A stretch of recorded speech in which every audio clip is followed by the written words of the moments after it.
हिंदू धार्मिक मान्यताओं के अनुसार पूजा एवं मंत्रों का जाप करते समय व्यक्ति को जमीन पर बिना कुछ बिछाए नहीं बैठना चाहिए।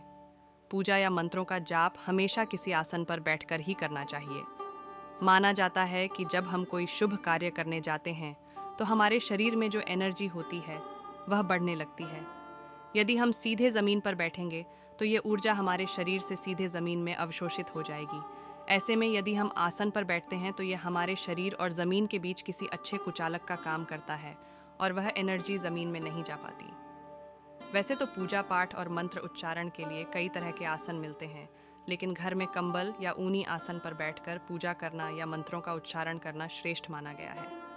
लाल रंग के कंबल का आसन माता लक्ष्मी, पवन पुत्र हनुमान और माता दुर्गा की आराधना के लिए उत्तम माना जाता है। इसके अलावा यदि आप मंत्र सिद्धि के लिए बैठ रहे हैं तो कुशा का आसन सबसे सही होता है। श्राद्ध कर्म के लिए गुजरा का आसन का प्रयोग नहीं करना चाहिए। ज्योतिष शास्त्र में बताया गया है कि पूजा या मंत्र उच्चारण के समय आप जिस आसन पर बैठे हैं, ध्यान रखें कि वह आसन किसी दूसरे व्यक्ति द्वारा प्रयोग नहीं किया गया हो। पूजा करने के बाद आसन को यथावत नहीं छोड़ना चाहिए और इसे इधर उधर भी नहीं पड़े रहने देना चाहिए। आसन को स्वच्छ हाथों से ही उठाना चाहिए और सही तरीके से उचित स्थान पर ही रखें। ध्यान रखना चाहिए कि पूजा के आसन का उपयोग किसी अन्य कार्य जैसे भोजन करने में ना करें।